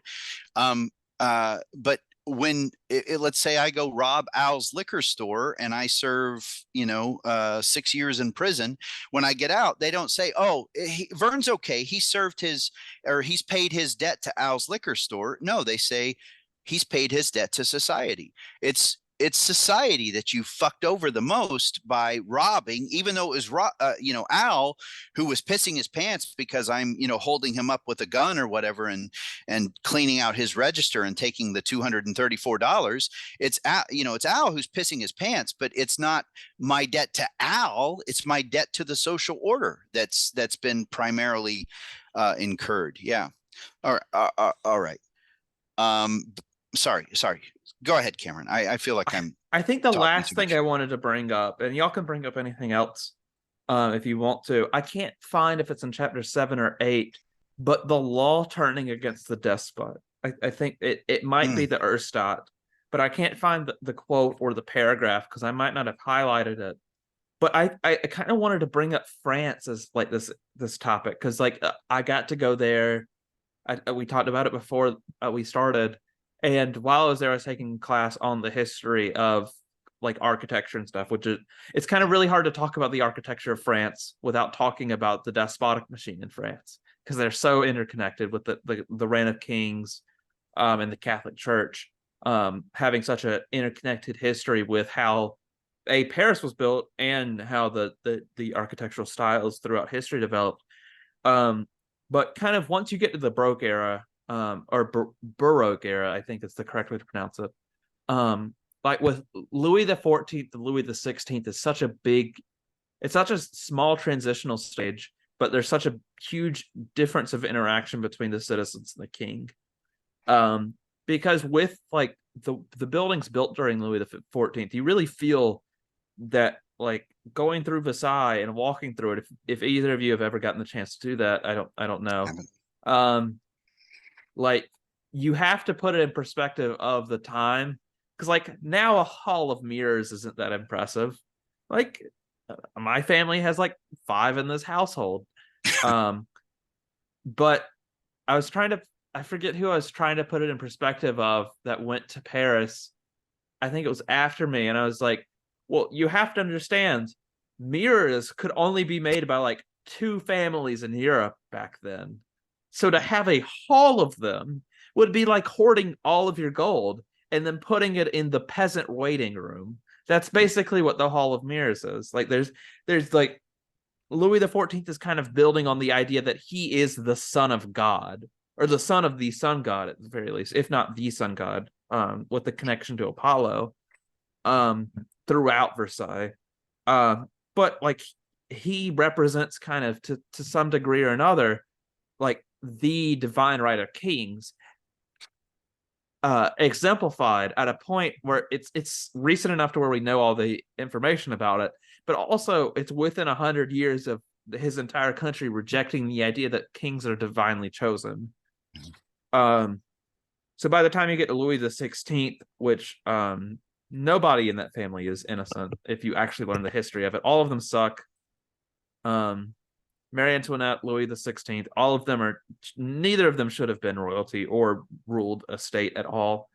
But that's beside the point.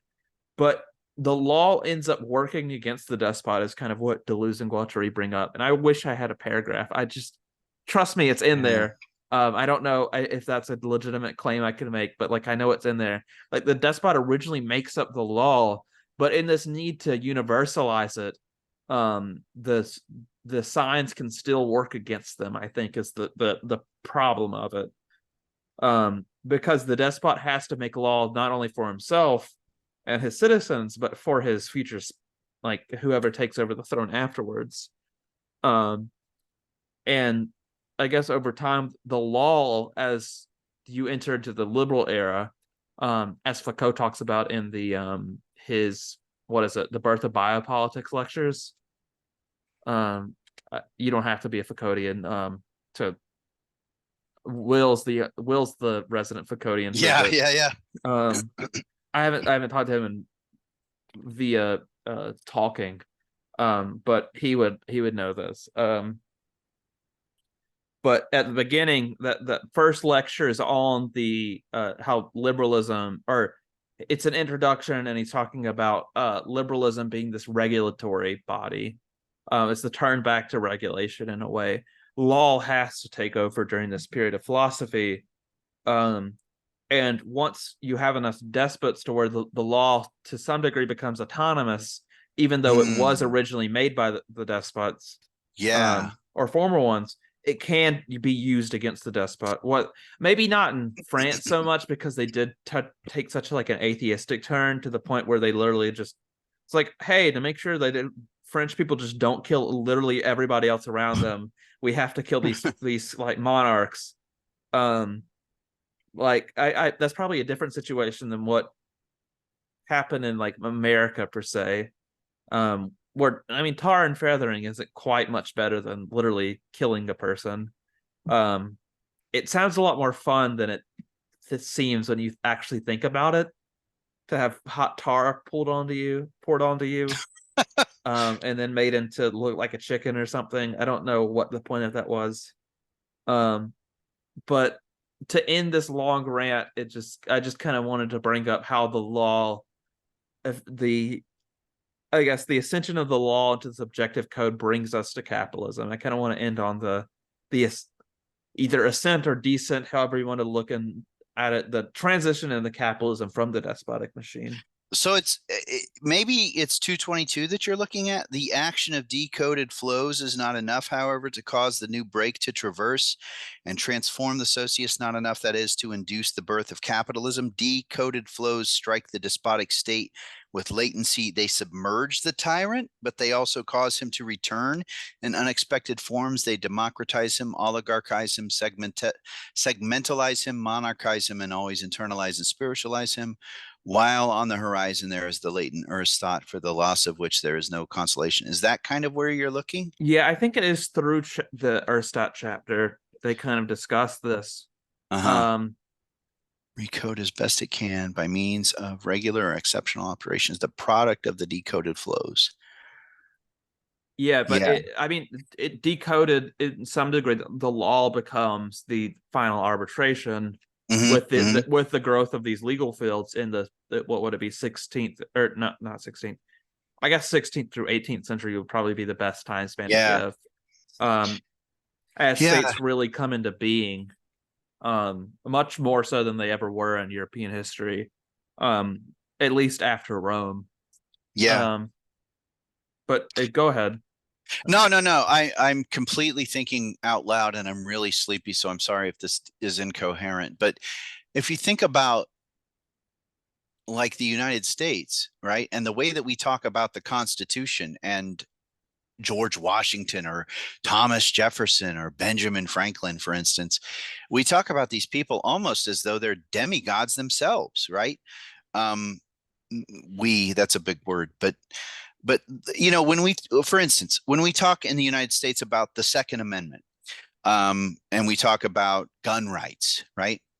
and that the Bill of Rights was drafted to, solidify and ensure rights of individuals, which of course we know that's bullshit, because your rights are completely subject to the winds of, the political winds of the United States at any given time. We know that it's bullshit. 9 guys in robes. Yeah, exactly. But when we talk about the Second Amendment, we don't, very, very rarely do you hear people talk about, well, let's talk about whether or not we want people carrying, guns, carrying a fucking AR-15 to Chili's, right? Do you need to carry an AR-15 to Chili's? We don't talk about that. We talk about the intent of the founders. What did the founders intend? Well, the founders put in place the Second Amendment because, of this, X, Y, or Z. Well, and so that's the conservative side. The founders put in place the Second Amendment to protect the rights of the individuals against the overreach of a despotic, tyrannical state. Go ahead. I see you wanting But to the chime in. founders could not have expected for Americans to come up with the idea of Chili's. That's what they couldn't have expected. Well, in a sense, that's kind of the liberal response is, well, yeah, but in the time of the founders, people had muskets, right? That's what they had. It took a minute and a half to fucking load a single shot. You can get out of range. Yeah. And so it's, but no one ever says, well, were the founders right? That's, that's a good question. Were the founders right? Or do we need to revisit this? It's the intent of the founders, as though the founders are these sacrosanct individuals who are almost gods on earth, who are above reproach in any form, right? So the Constitution is that, we don't treat the Constitution as a living document that, maybe was a good starting point, but needs to be needs to be revisited, needs to be revised, etc. We treat it as though it's holy writ.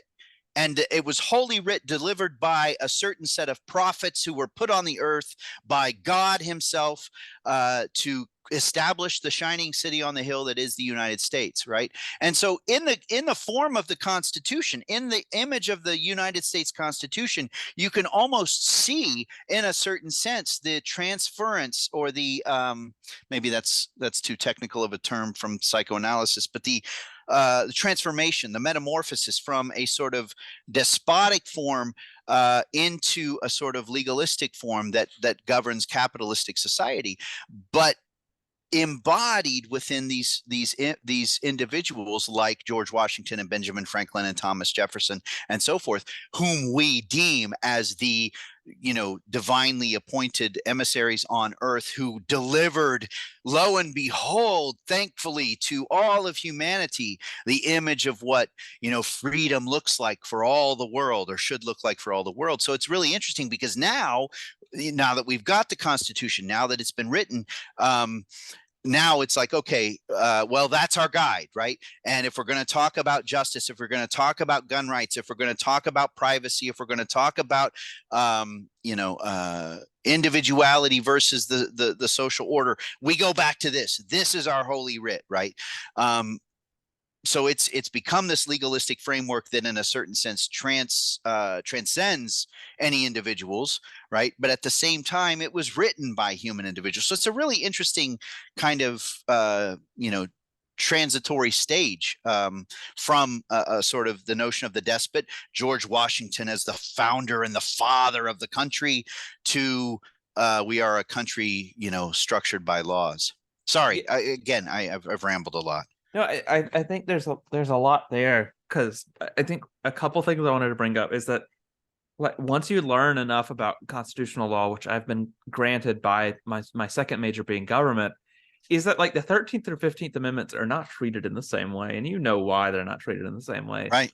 Because, like, if you go back and you're trying to found an affirmative action case on originalistic theory, which, if Clarence Thomas was a consistent and not paid off individual, he might. You'd find a bunch of radical Republicans from 1867 that would literally just punish the South for the absolute fun of it. Like, they'd just be like, oh, we can punish the South and make them like suffer a little bit, why not? Just do it. Sure. That's probably the more joking answer of it. But I mean, you had a bunch of people, because the North could only vote at the time, making these amendments.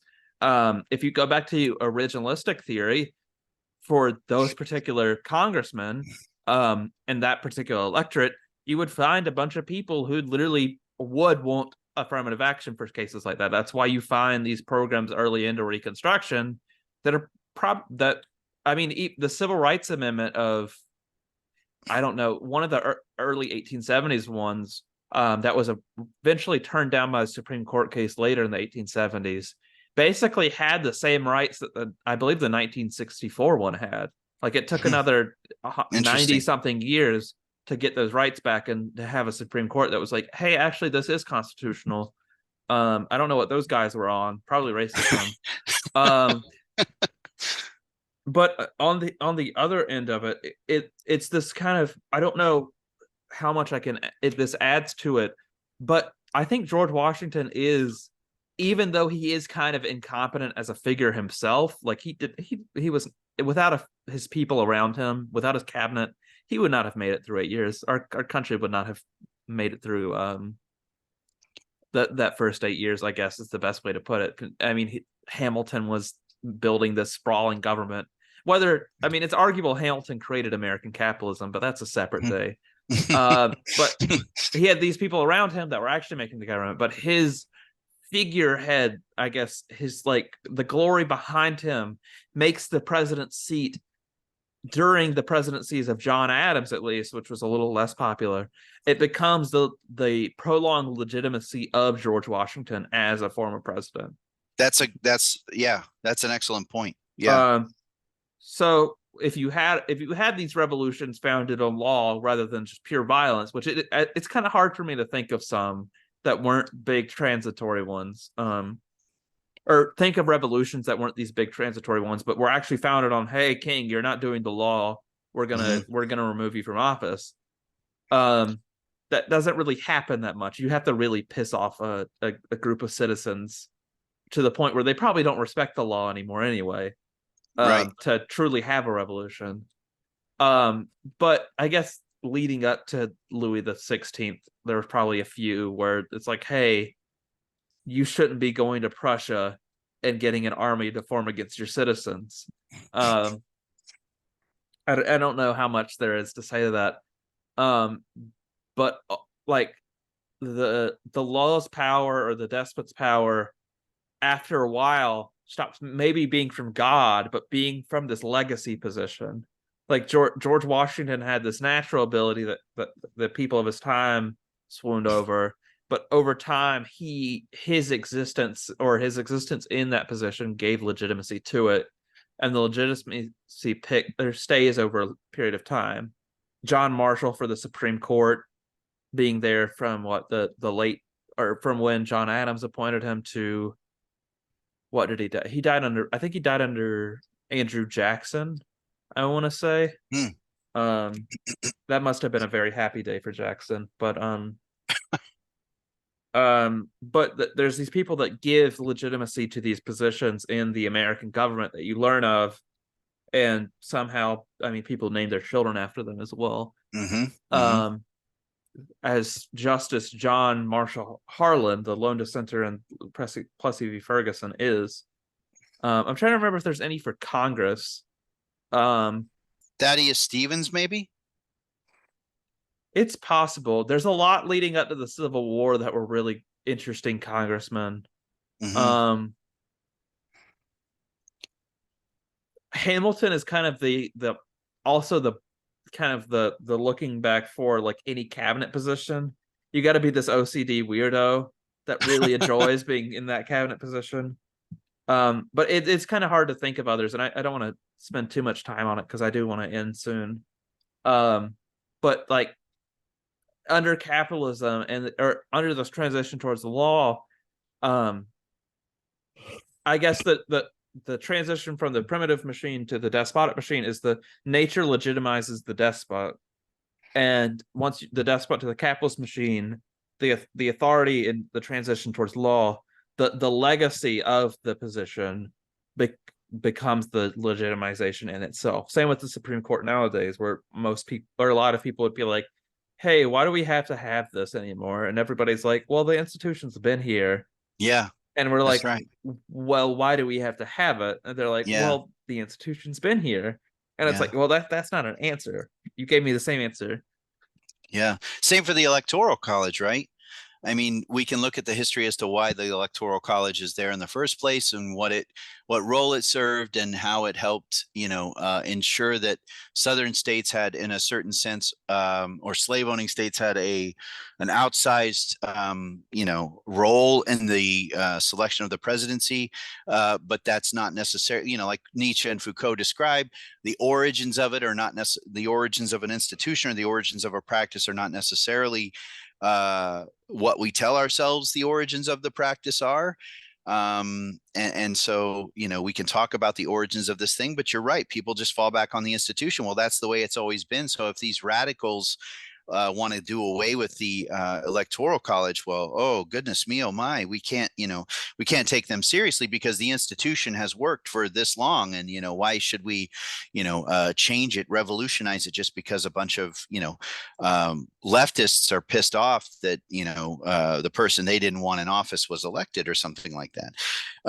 But the question or the answer is always, well, the institution or this is how the founders intended. I remember one time I was when I was at the community college level, I was discussing something, and it had to do with the Pledge of Allegiance and the words "under God" and the Pledge of Allegiance, which weren't added to the Pledge of Allegiance, I don't think, until 1952 or 54 or somewhere around in there. And it's during the Cold War.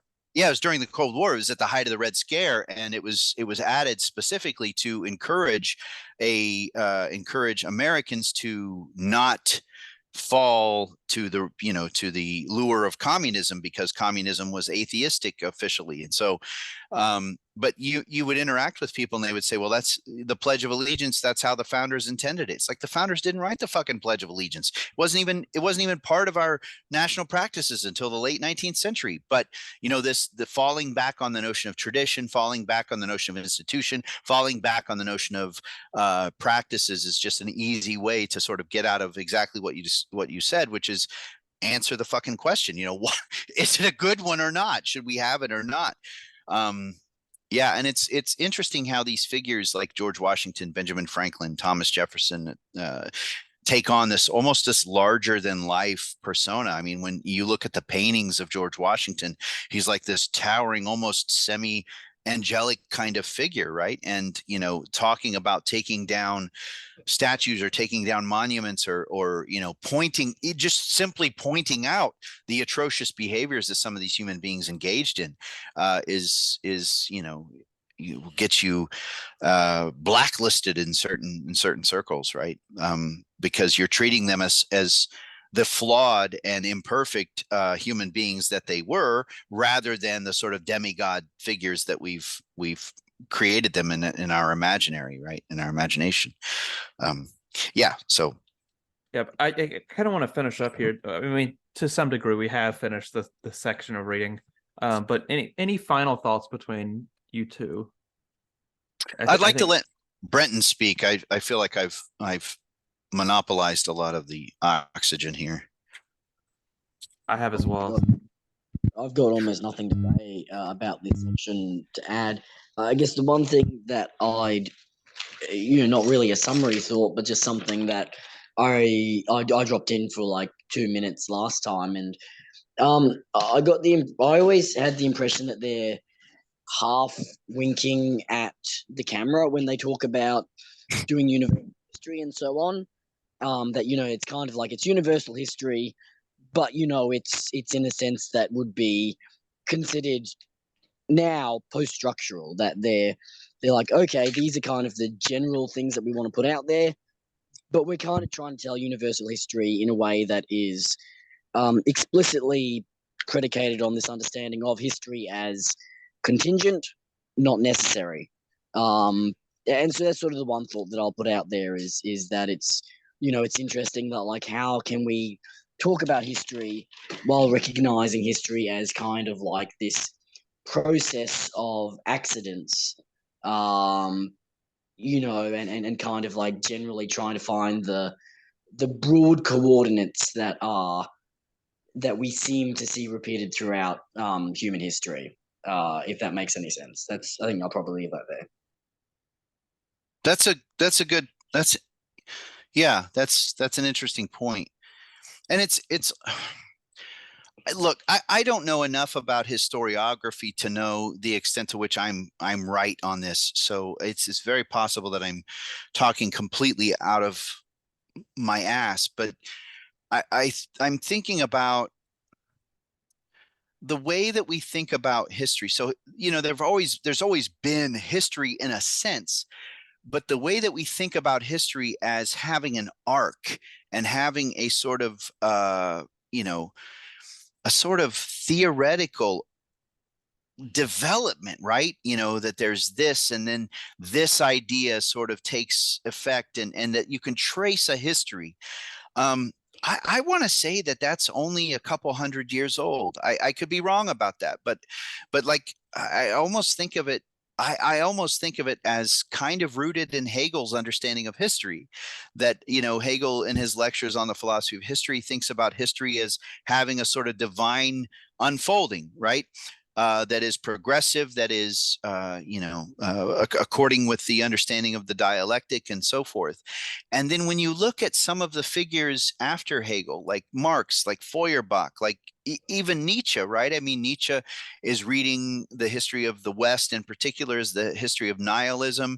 And Heidegger takes that up as well and says, Nietzsche had this understanding of history as the unfold, especially of the West, as the history of nihilism. Um, and the thing about, Deleuze and Guattari and What is Philosophy talk about geophilosophy as, in a sense, distinct, as very different from that way of thinking about things, precisely because it's not simply internal in the way that I think Hegel understood it. It's very much informed by the force of the outside, and it's not necessary. It's contingent. Some seismic event can hit, and things are, new trajectories are, new splinters are formed that allow, new things to emerge that weren't, and anticipable or foreseeable, prior, right?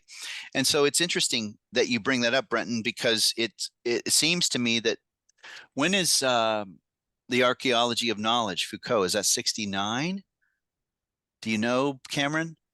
Ooh, I'm trying to remember the order. Is Yeah. that before or after Order of Things? I think that might be It's before. after. No, it's after. It's after, but it's right before he goes into the phase of discipline and so it's like 69, 70, somewhere in there, 68, Let me look 69. at. Okay. Well, the reason I'm asking is because it's really interesting, because that, Brenton, your point about doing a universal history, but from the perspective of contingency versus necessity, would be, it seems to me, at least somewhat informed by Foucault's understanding of history. 69. Okay. And then it's also always fascinated me that this book seems to have had a very large impact on Foucault. I mean, he famously wrote the preface, said it's the first work of ethics in France in a long time, or something like this.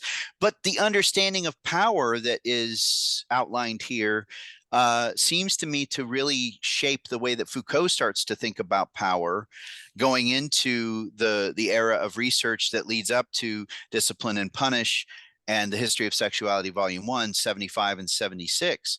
And so that's an interesting, thing to think about, is that, Foucault's understanding of history very likely had an impact on their way of understanding how they were going to do universal history. And yet Foucault's reading of this, which he, famously writes the preface for, one of the most famous quotes about how a strategic adversary is always fascism, right? That's a famous Foucault quote, comes from this preface. And his understanding of power that gets articulated in very, very clear, very thought out, very meticulous, very formulaic terms in the History of Sexuality, Volume 1, and in the work Power Knowledge, seems to be largely informed by this text.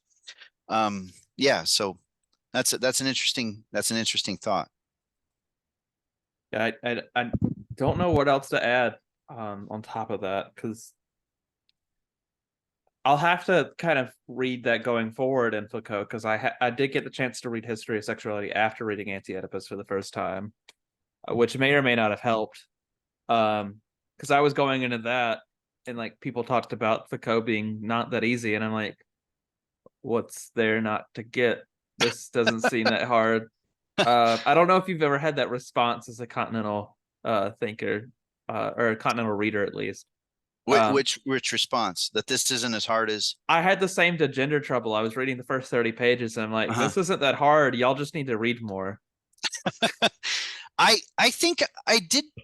The first time I read History of Sexuality Volume 1 all the way through, I was I think a first year master's student at the University of Memphis.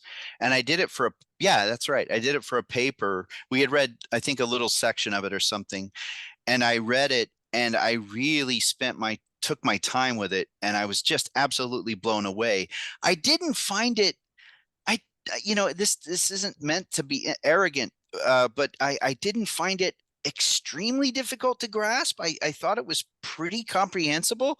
And then when I, excuse me, when I read some of the interviews from the Power Knowledge volume that were, around the same time, it really kind of fleshed things out. So I didn't find it, I found it, difficult and challenging, but not overly so. And I think that like going into, so I came into Anti-Oedipus after reading History of Sexuality Volume 1. Like this made a lot more, I think it made a lot of sense to me in a way that it might not have had I not wrestled so strenuously with Foucault. But I see their understandings of power as very, very close to one another. Between these two works, between the Anti-Oedipus and History of Sexuality Volume 1. Well, y'all can stay on after we're done recording if you want to have a little bit more conversation, but I'm going to end the YouTube video here because it is approximately about 2 hours now. Yeah, I am kind of hungry. I had a thing of fries and I haven't eaten today, so I'm gonna end us here. Thank y'all for joining me, and if anybody watches this, thank you for watching. Yeah. And well, thanks for talking. Yeah. This is, as I always say, Discord link in the description below. For the people who get this very early, at the very least, this reading group will continue probably until the end of August-ish. So join if you want to. Vernon and Britton. Britton's already been to multiple. Vernon, you are welcome to join us for any of the 4 sections after this. But thank you both for coming on. Thank you this has been a lot of fun. I appreciate it.